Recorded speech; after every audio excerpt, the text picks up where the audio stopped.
Hi ಸ್ನೇಹಿತರೆ, ಎಲ್ಲರಿಗೂ ನಮಸ್ಕಾರ. ಇವತ್ತು ನಾನು ನಿಮಗೆ ಒಂದು ಹೊಸ ಥರ ವಿಡಿಯೋನ ತಂದಿದ್ದೀನಿ. ಏನಂತ ಹೇಳಿದ್ರೆ, ಇವಾಗ ಎಲ್ಲರ ಜೀವನದಲ್ಲೂ ಕೂಡ ಸಾಲ ಇದ್ದಿದ್ದೆ. ಈಗ ನಮ್ಮ ಜೀವನದಲ್ಲಿ ಸಾಲ ತುಂಬ ಆಗಿದೆ.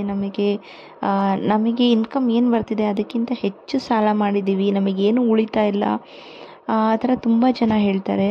ಅದನ್ನು ನಾವು ಸಾಲನ ಹೇಗೆ ಬೇಗ ತೀರಿಸ್ಕೋಬೇಕು, ನಮ್ಮ ಜೀವನದಲ್ಲಿ ಕೆಲವೊಂದು ಬದಲಾವಣೆಗಳನ್ನ ಮಾಡ್ಕೋತಾ ಬಂದರೆ ನಮ್ಮ ಜೀವನದಲ್ಲಿ ಬೇಗನೆ ನೀವು ಅಂದ್ಕೊಂಡಿರೋ ಥರ ನಿಮ್ಮ ಸಾಲಗಳೆಲ್ಲ ತೀರಿ ನೀವು ಕೂಡ ನೆಮ್ಮದಿಯಾಗಿರ್ಬೋದು. ಆ ಥರನೂ ಟೈಮ್ ಬರುತ್ತೆ.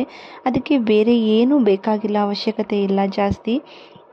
ನಮ್ಮ ಮನೆಯಲ್ಲಿ ಅಂದರೆ ನಮ್ಮ ಅಡುಗೆ ಮನೆಯಲ್ಲಿ ಸಿಗುವಂತಹ ಕೆಲವು ವಸ್ತುಗಳನ್ನ ಯೂಸ್ ಮಾಡಿಕೊಂಡು ನೀವು ಈ ಪರಿಹಾರನ ನೀವು ಮಾಡ್ಕೋಬೋದು. ಮತ್ತು ಇದನ್ನು ನೀವು ಮಾಡ್ಕೋಬೇಕು ಅಂತ ಹೇಳಿದ್ರೆ ನಿಮಗೆ ಆವಾಗಲೇ ಮಾಡಬೇಕು, ಈಗಲೇ ಮಾಡಬೇಕು ಅಂತ ಏನಿಲ್ಲ. ನೀವು ಈ ವಿಡಿಯೋ ನೋಡಿದಾಗಿಂದ ನೆಕ್ಸ್ಟ್ ಡೇಯಿಂದ ನೀವು ಶುರು ಮಾಡ್ಕೊಂಡು ಹೋಗ್ಬೋದು, ಇಂಪ್ಲಿಮೆಂಟ್ ಮಾಡಿಕೊಂಡು. ಅದು ಏನು ಅಂತ ಈ ಕಂಪ್ಲೀಟ್ ವಿಡಿಯೋದಲ್ಲಿ ನಿಮಗೆ ತಿಳಿಸ್ತಾ ಹೋಗ್ತೀನಿ. ನೋಡೋಣ ಬನ್ನಿ ಒಂದೊಂದನೇ. ನೀವು ಈ ಮನಿ ಪ್ಲ್ಯಾಂಟ್ಗಳನ್ನ ನೀವು ಆಲ್ಮೋಸ್ಟ್ ಎಲ್ಲರ ಮನೆಯಲ್ಲೂ ಇಟ್ಟಿರ್ತಾರೆ, ನೋಡಿರ್ಬೋದು. ಈ ಮನಿ ಪ್ಲ್ಯಾಂಟನ್ನು ಕೂಡ ನೀವು ಇಡೋದ್ರಿಂದ, ನಿಮ್ಮ ಮನೆಯಲ್ಲಿ ಇಡೋದ್ರಿಂದ ಆದಷ್ಟು ನಿಮ್ಮ ಕಷ್ಟಗಳು ದೂರ ಆಗ್ತಾ ಬರುತ್ತೆ. ಮತ್ತು ವಾಸ್ತು ಗಿಡ ಸಿಗುತ್ತೆ. ವಾಸ್ತು ಗಿಡನ ನಾವು ಈ ವಾಸ್ತು ಗಿಡನೂ ಕೂಡ ನಾವು ಮನೆಗೆ ತೊಗೊಂಬರೋದಕ್ಕಿಂತ ಯಾರು ನಮಗೆ ಗಿಫ್ಟ್ ಕೊಟ್ಟಾಗ ಅದನ್ನು ಮನೆಯಲ್ಲಿ ಇಟ್ಕೊಂಡ್ರೆ ತುಂಬ ಒಳ್ಳೆಯದು. ಈ ವಾಸ್ತು ಗಿಡ ಬೆಳೆದಂಗೆ ನಮ್ಮ ಲೈಫ್ ಕೂಡ ತುಂಬ ಚೆನ್ನಾಗಾಗುತ್ತೆ ಅಂತಲೂ ಕೂಡ ಹೇಳ್ತಾರೆ. ಮತ್ತು ನಾವು ಈ ವಾಸ್ತು ಗಿಡಕ್ಕೂ ಕೂಡ ನಾವು ನೀರು ಹಾಕ್ಕೊಂಡು ನಾವು ಮೇಂಟೈನ್ ಮಾಡ್ಕೋಬೋದು. ಒಂದೆರಡು ದಿನ ನೀರಿಲ್ಲ ಅಂದರೂ ಕೂಡ ಅದು ಆರಾಮಾಗಿರುತ್ತೆ. ನಾವಿಲ್ಲ ಅಂತಂದರೆ ಇದನ್ನು ಪಾಟಲ್ಲಿ ಕೂಡ ಹಾಕೋ ಥರನೂ ಬರುತ್ತೆ, ನೀವು ಪಾಟಲ್ಲಿ ಕೂಡ ಹಾಕೋಬೋದು. ಬಟ್ ಮನೆ ಒಳಗಡೆ ಇಟ್ಟರೆ ನಿಮಗೆ ತುಂಬ ಒಳ್ಳೆಯದು.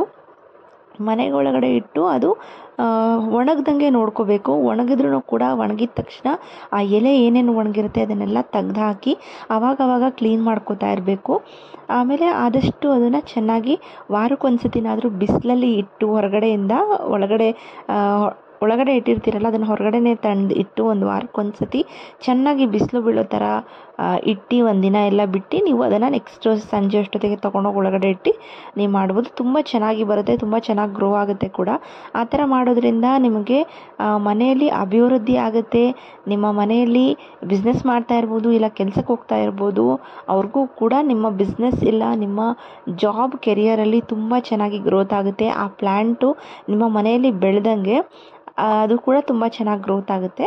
ಮತ್ತು ಇನ್ನೊಂದು ಬಂದು ನೀವು ಕ್ರಿಸ್ಟಲ್ ಸಾಲ್ಟ್ ಅಂದರೆ ಹರಳುಪ್ಪು ಇರುತ್ತಲ್ಲ, ಹರಳುಪ್ಪು ಎಲ್ಲರ ಮನೆಯಲ್ಲೂ ಇದ್ದೇ ಇರುತ್ತೆ. ಅದನ್ನು ಕೂಡ ನೀವು ಏನು ಮಾಡಬೇಕು ಅಂದರೆ ಮನೆ ಒರೆಸ್ಬೇಕಾದ್ರೆ ನೀವು ಡೈಲಿ ಒರೆಸ್ತೀರಾ, ಇಲ್ಲ ಅಂತಂದರೆ ವಾರಕ್ಕೆ 3 ದಿನ 4 ದಿನ ಒರೆಸ್ತೀರಾ, ಇಲ್ಲ ವಾರಕ್ಕೆ 2 ದಿನ ಒರೆಸ್ತೀರಾ. ಅದಕ್ಕೆ ನಾವು ಸ್ವಲ್ಪ ಚಿಟಿಕೆಯಷ್ಟು ಹರಳುಪ್ಪು ಹಾಕ್ಕೊಂಡು ಚಿಟಿಕೆಯಷ್ಟು ಅರಿಶಿನ, ಮತ್ತು ನಮಗೆ ಗೋಮೂತ್ರ ಕೂಡ ಸಿಗುತ್ತೆ, ನಮಗೆ ಅಂಗಡಿಯಲ್ಲಿ ಸಿಗುತ್ತೆ. ಇಲ್ಲ ಅಂತಂದರೆ ಯಾರಾದರೂ ಹಸು ಇಟ್ಕೊಂಡಿರೋರಿದ್ದರೆ ಅವ್ರ ಹತ್ರನೂ ಕೂಡ ತೊಗೋಬೋದು ನೀವು ಗೋಮೂತ್ರನ. ಈ ಇದೆಯಲ್ಲ ಗೋಮೂತ್ರ, ಇದು 20 ರೂಪಾಯಿನೋ ಆನ್ಲೈನಲ್ಲಿ ಸಿಗುತ್ತೆ ನಮಗೆಲ್ಲ ಇಲ್ಲಿ. ಅದನ್ನು ನೀವು ಅದನ್ನು ಕೂಡ ಒಂದು ಸ್ವಲ್ಪ ಹಾಕಿ ಮನೆ ಒರೆಸೋ ಬಕೆಟ್ಗೆ ಹಾಕ್ಕೊಂಡು ನೀವು ಡೈಲಿ ಮನೆ ಒರೆಸ್ತಾ ಬರಬೇಕು. ನಿಮಗೆ ಇದು ಮಾಡೋದ್ರಿಂದ ಏನು ಅಂತ ಅಂದರೆ ನಿಮಗೆ ಸಡನ್ನಾಗಿ ಚೇಂಜಸ್ಸು ನಿಜವಾಗ್ಲೂ ಗೊತ್ತಾಗೋದಿಲ್ಲ. ಈಗ ಫಾರ್ ಎಕ್ಸಾಂಪಲ್ ಹೊಟ್ಟೆ ಒಳಗಡೆ ಮಗು ಇತ್ತು ಅಂತೇಳಿದರೆ ಅದು ಭೂಮಿಗೆ ಬರೋದಕ್ಕೆ 9 ತಿಂಗಳು ಬೇಕಾಗತ್ತೆ. ಹಾಗೆಯೇ ನಾವು ಏನೇ ಪರಿಶ್ರಮ ಪಡ್ತಾ ಇದ್ದೀವಿ ಅಂತ ಹೇಳಿದ್ರು, ನಾವು ನಮ್ಮ ಜೀವನದಲ್ಲಿ ಏನೇ ಕೆಲವೊಂದು ಚೇಂಜಸ್ ತಗೋತಾ ಇದ್ದೀವಿ ಅಂತ ಹೇಳಿದ್ರು ಕೂಡ ಕೆಲವು ಟೈಮ್ ಬೇಕಾಗುತ್ತೆ. ನಾವು ಇವಾಗ 1-2 ಸತಿ ಮಾಡಿದ ತಕ್ಷಣ 1-2 ಸತಿ ಮಾಡಿದೆ ಆಗಲೇ ಇಲ್ವಲ್ಲ, ಇಲ್ಲ, ಅದು ನಮ್ಮ ಜೀವನದಲ್ಲಿ ನಾವು ರೂಢಿಸ್ಕೋಬೇಕು. ಆವಾಗಲೇ ಕೂಡ ನಮ್ಮ ಜೀವನದಲ್ಲಿ ಒಂದು ಬದಲಾವಣೆ ಬರೋದಕ್ಕೆ ಸಾಧ್ಯ. ನೀವು ಆಲ್ಮೋಸ್ಟ್ ಕಂಟಿನ್ಯೂಸ್ ಆಗಿ ಮಿನಿಮಮ್ 1-2 ತಿಂಗಳು ಇದನ್ನು ಟ್ರೈ ಮಾಡ್ತಾ ಬನ್ನಿ. ಖಂಡಿತವಾಗ್ಲೂ ನಿಮ್ಮ ಜೀವನದಲ್ಲಿ ತುಂಬ ಬದಲಾವಣೆ ಕಾಣ್ತಾ ಹೋಗ್ತೀರಾ. ಮನೆ ಒರೆಸ್ಬೇಕಾದ್ರೆಲ್ಲ ನೀವು ಹರಳುಪ್ಪು, ಅರಿಶಿನ ಮತ್ತು ಗೋಮೂತ್ರ, ಮತ್ತು ನಿಮಗೆ ಬೇಕಾಗಿದ್ದರೆ ಲೈಝಾಲ್ ಏನು ಫೈನಲ್ ನೀವು ಯೂಸ್ ಮಾಡ್ತೀರಾ ಅದನ್ನು ಹಾಕಿ ನೀವು ಮನೇನ ಕ್ಲೀನ್ ಮಾಡ್ಕೋಬೋದು. ಇಷ್ಟನ್ನ ಹಾಕಿ ಒರೆಸ್ತಾ ಬನ್ನಿ. ತುಂಬ ಪಾಸಿಟಿವ್ ಎನರ್ಜಿ ಸಿಗುತ್ತೆ ನಿಮ್ಮ ಮನೆಗೂ ಕೂಡ. ನೆಗೆಟಿವಿಟಿ ಅಂತ ಇರೋದು ಸ್ವಲ್ಪ ಸ್ವಲ್ಪ ಕ್ರಮೇಣನೇ ಕಡಿಮೆ ಆಗ್ತಾ ಬರುತ್ತೆ. ಮತ್ತು ಇನ್ನೊಂದು ಹೇಳಿದ್ರೆ, ಮನೆ ಒರೆಸ್ಬೇಕಾದ್ರೆ ಇವಾಗ ಈ ಥರ ಮಾಡಬೇಕು. ಹೊಸ್ತಲನ್ನ ನಾವು ಕ್ಲೀನ್ ಮಾಡಬೇಕು ಅಂದರೆ ಹೊಸ್ತಿಲು ಏನಿರುತ್ತೆ ಅದನ್ನು ನಾವು ಕಸದ ಪರ್ಕೆಯಲ್ಲಿ ಗುಡಿಸ್ಬಾರ್ದು ಅಂತ ಹೇಳ್ತಾರೆ. ಅದ್ರ ಬದಲು ಒಂದು ಬಟ್ಟೆ ಹಿಡ್ಕೊಂಡು ಆ ಬಟ್ಟೆಯಲ್ಲಿ ನೀವು ಕ್ಲೀನ್ ಮಾಡ್ಕೋಬೋದು. ಆಮೇಲೆ ನೀವು ಅದನ್ನು ಇವಾಗ ಮಾಪ್ ಇರುತ್ತೆ, ನೀವು ಮಾಪಲ್ಲಿ ಏನು ಮಾಡಿಬಿಡ್ತೀರಾ, ಮನೆ ಒರೆಸ್ಬೇಕಾದ್ರೆ ಮಾಪಲ್ಲಿ ಸಮೇತ ಒರೆಸ್ಕೊಂಡು ಹೋಗ್ಬಿಡ್ತೀರಾ. ಆ ಥರ ಮಾಡಬಾರ್ದು. ನೋಡಿ, ನೀವು ಹಳೆ ಕಾಲದಲ್ಲೇ ಇರ್ಬೋದು, ಸಗಣಿನ ತಂದು ಮನೆಯೆಲ್ಲ ಸಾರಿಸ್ತಾಯಿದ್ರು. ಮುಂಚೆ ಎಲ್ಲ ಮನೆ ಸಾರಿಸ್ತಾಯಿದ್ರು, ಹೊರಗಡೆ ಎಲ್ಲ ಸಾರಿಸ್ತಾಯಿದ್ರು. ಇವಾಗ ಆಲ್ಮೋಸ್ಟ್ ಇವಾಗ ಆ ಥರ ಎಲ್ಲ ಯಾರೂ ಮಾಡೋಲ್ಲ. ಅದ್ರ ಬದಲು ಏನು ಅಂದರೆ, ನಿಮಗೆ ಸಗಣಿ ಸಿಕ್ಕಿದರೆ ತಂದು ನೀರಲ್ಲಿ ಹೊಸ್ಲನ್ನ ಕ್ಲೀನ್ ಮಾಡೋದಕ್ಕೆ ಅಂತ ಇಟ್ಕೊಳ್ಳಿ. ಆಲ್ಮೋಸ್ಟ್ ಇವಾಗ ಸಿಟಿಯಲ್ಲಿ ಆ ಥರ ಸಿಗೋದಿಲ್ಲ, ಸಗಣಿ ಸಿಗೋಲ್ಲ, ಹಳ್ಳಿಯಲ್ಲೆಲ್ಲ ಸಿಗುತ್ತೆ. ಬಟ್ ಸಿಟಿಯಲ್ಲಿ ಇವಾಗ ಒಂದು ಏನು ಮಾಡಿದ್ದಾರೆ ಅಂದರೆ, ಕೌಡಂಗ್ ಕೇಕ್ಸ್ ಥರ ಮಾಡಿದ್ದಾರೆ. ಈಗ ಬೆರಣಿ ಏನಿರುತ್ತೆ ಅದನ್ನೇ ಪ್ಯಾಕ್ ಮಾಡಿ ಸೇಲ್ ಮಾಡ್ತಾರೆ. ಯಾವುದೇ ಥರ ಗಂದಿಗೆ ಅಂಗಡಿ ಇರ್ಬೋದು, ಅಂದರೆ ಈ ದೇವ್ರ ಸಾಮಾನುಗಳೆಲ್ಲ ಮಾರ್ತಾರಲ್ಲ, ಆ ಅಂಗಡಿಗಳಲ್ಲಿ ನಿಮಗೆ ಸಿಗುತ್ತೆ. ಹಸುವಿನ ಬೆರಣಿದು ನಾನು ಅದು ಕೂಡ ಫೋಟೋ ಹಾಕಿರ್ತೀನಿ. ಯಾವ ಥರ ಆನ್ಲೈನಲ್ಲಿ ಕೂಡ ಸಿಗುತ್ತೆ, ನಮಗೆ ಬೆಂಗಳೂರಲ್ಲಾದರೆ ಆನ್ಲೈನಲ್ಲಿ ಸಿಗುತ್ತೆ. ಅದನ್ನು ನೀವು ಒಂದು ಬಕೆಟ್ಗಿರ್ಬೋದು ಇಲ್ಲ ಮಗ್ಗಿಗಿರ್ಬೋದು ನೀರು ಹಾಕಿ ನೀವು ಅದನ್ನು ಇಟ್ಕೊಂಡ್ರೆ ಅದರಲ್ಲಿರೋದೆಲ್ಲ ಸ್ವಲ್ಪ ನೀರಲ್ಲಿ ಬಿಡ್ಕೋತಾ ಇರುತ್ತೆ. ಆ ನೀರನ್ನು ತೊಗೊಂಬಂದು ನೀವು ಕ್ಲೀನ್ ಮಾಡ್ಕೋಬೋದು. ಆಲ್ಮೋಸ್ಟ್ ಒಂದು ಪ್ಯಾಕೆಟಲ್ಲಿ 5 ಬರುತ್ತೆ. ಒಂದು ಪ್ಯಾಕೆಟ್ಗೆ ಆಲ್ಮೋಸ್ಟ್ 20 ರುಪೀಸು 25 ರುಪೀಸ್ ತೊಗೋತಾರೆ ಆನ್ಲೈನಲ್ಲಿ. ಅದನ್ನು ತೊಗೊಂಬಂದು ನೀವು ನೀಟಾಗಿ ನೀವು ಕ್ಲೀನ್ ಮಾಡ್ಕೋಬೋದು. ಆನ್ಲೈನಲ್ಲಾದರೆ ಕಡಿಮೆ ಸಿಗುತ್ತೆ. ನಾನು ಅದೇ ಗಂದಿಗೆ ಅಂಗಡಿಗೆ ಹೋಗಿ ಕೇಳಿದಾಗ ಆಲ್ಮೋಸ್ಟ್ 60-70 ರುಪೀಸ್ ಕೇಳಿದ್ರು. ಅಂದರೆ ಸ್ವಲ್ಪ ದೊಡ್ಡನೂ ಇರುತ್ತೆ, ತುಂಬ ದಿನ ಬಾಳಿಕೆನೂ ಬರುತ್ತೆ. ಆ ಥರ ನಿಮಗೆ ಸಿಗುತ್ತೆ. ಆ ನೀರಲ್ಲಿ ನೀವು ಹೊಸದನ್ನ ಕ್ಲೀನ್ ಮಾಡಿಕೊಂಡು ಆಮೇಲೆ ಅರಿಶಿನ ಕುಂಕುಮ ರಂಗೋಲಿ ಏನಿಡ್ತೀರ ಇಟ್ಬಿಟ್ಟು ನೀವು ನಾರ್ಮಲಾಗಿ ಹೇಗೆ ಕ್ಲೀನ್ ಮಾಡ್ತೀರ ಹೊರಗಡೆ ಎಲ್ಲ ಆ ಥರ ಕ್ಲೀನ್ ಮಾಡ್ಕೋಬೋದು. ಇದು ತುಂಬ ಈಸಿ. ನನಗೂ ಅನಿಸ್ತಾ ಇತ್ತು ಸ್ಟಾರ್ಟಿಂಗು ಇದೆಲ್ಲ ಸಿಗುತ್ತಾ, ಇದರಲ್ಲಿ ಯಾವ ಥರ ಮಾಡೋದು ಆ ಥರ ಎಲ್ಲ ಹೇಳಿ. ಬಟ್ ಇಲ್ಲ, ಸಿಗುತ್ತೆ. ತುಂಬ ಮನೆಗೆ ಪಾಸಿಟಿವಿಟಿ ಅನ್ನೋದು ತುಂಬ ಚೆನ್ನಾಗಿರುತ್ತೆ. ಇನ್ನೊಂದು ಸೈಂಟಿಫಿಕ್ ರೀಸನ್ ಏನು ಅಂದರೆ, ನಾವು ಮನೆ ಒರೆಸೋದಕ್ಕೆ ಉಪ್ಪು, ಅರಿಶಿನ, ಗೋಮೂತ್ರ ಎಲ್ಲ ಯಾಕೆ ಹಾಕ್ಕೊಂಡು ಒರೆಸ್ತಾರೆ, ಸೈಂಟಿಫಿಕ್ ರೀಸನಾಗಿ ಹೇಳಬೇಕು ಅಂದರೆ, ನಮ್ಮ ಮನೇಲಿ ಏನೇ ಥರ ಡಸ್ಟ್ ಇರ್ಬೋದು ಇಲ್ಲ ಹುಳುಗಳಿರ್ಬೋದು. ನೀವು ನೋಡಿ, ಹುಳುಗಳು ಹತ್ತಿದ್ರೆ ನಾವು ಇವಾಗ ಅರಿಶಿನ ಎಲ್ಲ ಹಾಕ್ತೀವಿ. ಆ ಥರ ಎಲ್ಲ ಕ್ಲೀನ್ ಆಗೋದಕ್ಕೂ ಕೂಡ ನಮ್ಮ ಮನೆ ಎಷ್ಟು ಕ್ಲೀನಾಗಿರುತ್ತೆ, ಲಕ್ಷ್ಮಿ ನಮ್ಮ ಮನೆಗೆ ಅದೇ ಥರ ಬರ್ತಾರೆ. ನಮ್ಮ ಮನೆ ಕ್ಲೀನಾಗಿಲ್ಲ ಅಂತ ಅಂದರೆ ಲಕ್ಷ್ಮಿ ನಮ್ಮ ಯಾರ ಮನೆಗೂ ಕೂಡ ಹೋಗಲ್ಲ. ನಾವು ಕ್ಲೀನಾಗಿದ್ದರೆ ಮಾತ್ರ ಲಕ್ಷ್ಮಿ ಇರ್ಬೋದು ನಮ್ಮ ಮನೆಗೆ ಬಂದು ನೆಲೆಸೋದಕ್ಕೆ ಸಾಧ್ಯ. ಹಾಗಾಗಿ ನೀವು ಇದನ್ನು ಕೆಲವನ್ನ ನಿಮ್ಮ ಜೀವನದಲ್ಲಿ ರೂಢಿಸ್ಕೊಂಡ್ಬಂದರೆ, ಈಗ ನಾರ್ಮಲಾಗಿ ನೀರು ಹಾಕಿ ತೊಳಿತೀರ, ಅದ್ರ ಬದಲು ಮುಂಚೆನೇ ನೀವು ಒಂದು ಬಟ್ಲಿಗೋ ಇಲ್ಲ ನೀವು ಮಗ್ಗಿಗೆ ನೀರು ಹಾಕಿ ಅದಕ್ಕೆ ಈ ಥರ ಕೌಡಂಗ್ ಕೇಕ್ಸ್ ಅಂದರೆ ಸಗಣಿದು ಬೆರಣಿ ಹಾಕ್ಬಿಟ್ಟು ಇಟ್ಬಿಟ್ರೆ ಅದು ನಿಮಗೇನು ಒಂದು ಸ್ಮೆಲ್ಲು ಕೂಡ ಅನಿಸೋದಿಲ್ಲ. ನಿಮಗೆ ನಾರ್ಮಲಾಗಿ ಅನಿಸುತ್ತೆ. ನಾರ್ಮಲಾಗಿ ನೀವು ಕ್ಲೀನ್ ಮಾಡಬೇಕು, ಹೇಗೆ ಕ್ಲೀನ್ ಮಾಡ್ತೀರಾ ಅದೇ ಥರ ಕೂಡ ಅನಿಸುತ್ತೆ. ಬೇಕಾದ್ರೆ ಒಂದ್ಸತಿ ಟ್ರೈ ಮಾಡಿ. ಮತ್ತು ನೀವು ಇದು ಆದಮೇಲೆ ನೀವೆಲ್ಲ ನಾರ್ಮಲಾಗಿ ಶುಕ್ರವಾರ ನಿಮಗೆ ಎಲ್ಲ ಕ್ಲೀನ್ ಮಾಡ್ಕೋತೀರಾ, ಮನೆಯೆಲ್ಲ ಕ್ಲೀನ್ ಮಾಡ್ಕೋತೀರಾ. ಕ್ಲೀನ್ ಆದಮೇಲೆ ಬೆಳಗ್ಗೆ ಹೊತ್ತು ಪೂಜೆ ಮಾಡ್ತೀರಾ. ಶುಕ್ರವಾರ ಸಂಜೆ ಮತ್ತು ಬೆಳಗ್ಗೆ 2 ಟೈಮು ಪೂಜೆ ಮಾಡಬೇಕು. ಪೂಜೆ ಮಾಡಿದಾಗ ಲಕ್ಷ್ಮಿಗೆ ತುಂಬ ಪ್ರಿಯವಾದ ದಿನ ಅಂತಂದರೆ ಶುಕ್ರವಾರ ಮತ್ತು ಮಂಗಳವಾರಗಿಂತ ಶುಕ್ರವಾರನೂ ಕೂಡ ತುಂಬ ಜನ ಪೂಜೆ ಮಾಡ್ತಾರೆ. ಈ ಹರಳುಪ್ಪನ್ನ ಒಂದು ಲೋಟದಲ್ಲಿ ಗೋಪುರ ಥರ ಹಾಕಿ 6 ಲವಂಗನ ಚುಚ್ಚಿ ನೀವು ಲಕ್ಷ್ಮಿ ಫೋಟೋ ಮುಂದೆ ಇಟ್ಟು, ಮತ್ತು ನೀವು 1 ಲೋಟದಷ್ಟು ಇಲ್ಲ ನೀವು 1 ಬೌಲಷ್ಟು ರವೆದು ಪಾಯಸ ಇಲ್ಲ ರವೆದು ಸ್ವೀಟ್ ಏನಾದರೂ ಮಾಡಿ ದೇವರ ನೈವೇದ್ಯಕ್ಕೆ ಇಟ್ಬಿಟ್ಟು ಪೂಜೆ ಮಾಡ್ಕೊಂಡು ಬನ್ನಿ. ಬೆಳಗ್ಗೆ ಸಂಜೆ 2 ಟೈಮು ಪೂಜೆ ಮಾಡಿ.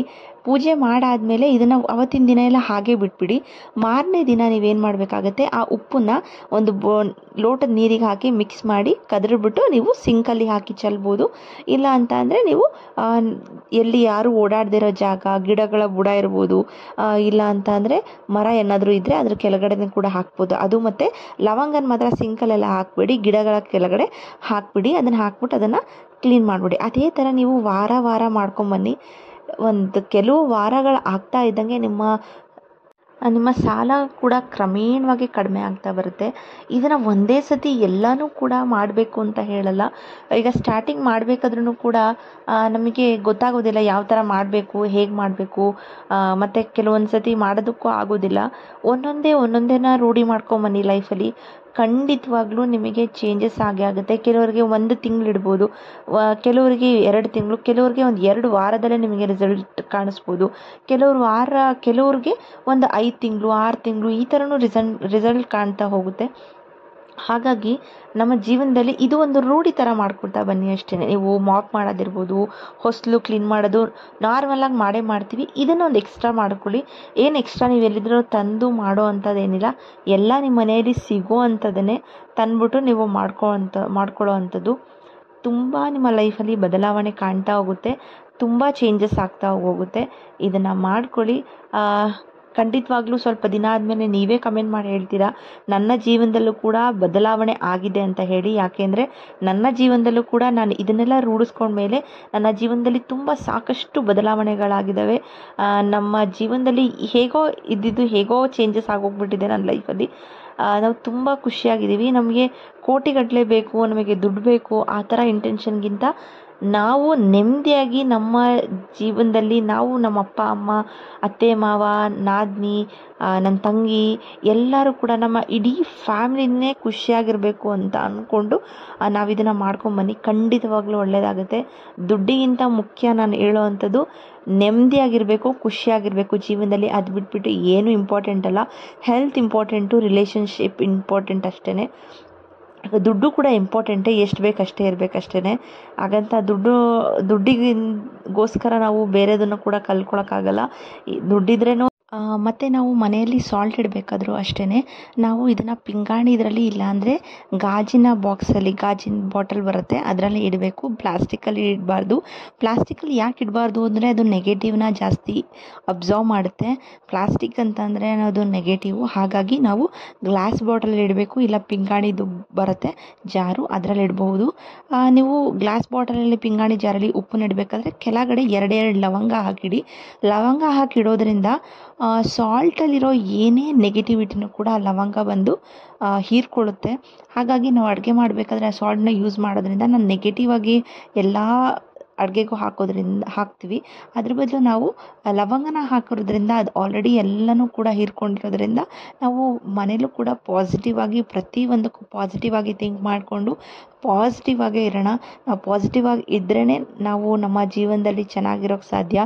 ನಾವು ತುಂಬ ನೆಗೆಟಿವ್ ಆಗಿ ಥಿಂಕ್ ಮಾಡ್ತಿದ್ರೆ ನಮ್ಮ ಜೀವನದಲ್ಲಿ ನೆಗೆಟಿವ್ ಆಗ್ತಾನೆ ಇರುತ್ತೆ. ಹಾಗಾಗಿ ಆದಷ್ಟು ನೆಗೆಟಿವಿಟಿನ ಕಡಿಮೆ ಮಾಡಿಕೊಡಿ. ಪಾಸಿಟಿವ್ ಆಗಿ ಥಿಂಕ್ ಮಾಡಿ, ಪಾಸಿಟಿವ್ ಆಗಿ ಕೆಲಸನ ಮಾಡೋಣ, ಪಾಸಿಟಿವ್ ಆಗಿ ಯೋಚನೆ ಮಾಡೋಣ.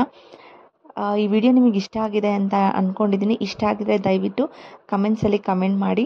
ಇಷ್ಟ ಆಗಿದರೆ ಲೈಕ್ ಮಾಡಿ, ಶೇರ್ ಮಾಡಿ. ನಿಮ್ಮ ಫ್ರೆಂಡ್ಸ್ಗೂ ಕೂಡ, ನಿಮ್ಮ ಫ್ಯಾಮಿಲಿಯವ್ರಿಗೆ ಯಾರಿಗಾರು ಕಷ್ಟ ಇದೆ ಅಂತ ಹೇಳಿದ್ರೆ ಅವ್ರಿಗೂ ಕೂಡ ಶೇರ್ ಮಾಡಿ. ಅವರು ಕೂಡ ಇದನ್ನು ಸ್ವಲ್ಪ ಅವರ ಲೈಫಲ್ಲಿ ಇಂಪ್ಲಿಮೆಂಟ್ ಮಾಡಿಕೊಂಡು ಅವರ ಲೈಫಲ್ಲೂ ಕೂಡ ಚೆನ್ನಾಗಾಗಲಿ ಅಂತ ಎಲ್ಲರಿಗೂ ಕೇಳ್ಕೊತಾ ಈ ವಿಡಿಯೋನ ನಾನು ಇಲ್ಲಿಗೆ ಎಂಡ್ ಮಾಡ್ತಾ ಇದ್ದೀನಿ. ಎಲ್ಲರಿಗೂ ತುಂಬ ಧನ್ಯವಾದಗಳು. ನನ್ನ ವಿಡಿಯೋನ ನೋಡ್ತಾ ಇದ್ದೀರಾ, ಇದೇ ಥರ ಪ್ರೋತ್ಸಾಹಿಸ್ತಾ ಇರಿ, ಇದೇ ಥರ ನನಗೆ ಆಶೀರ್ವಾದ ಮಾಡ್ತಾಯಿರಿ ಅಂತ ಕೇಳ್ಕೊತಾ ಈ ವಿಡಿಯೋನ ನಾನು ಇಲ್ಲಿಗೆ ಎಂಡ್ ಮಾಡ್ತಾ ಇದ್ದೀನಿ. Thank you.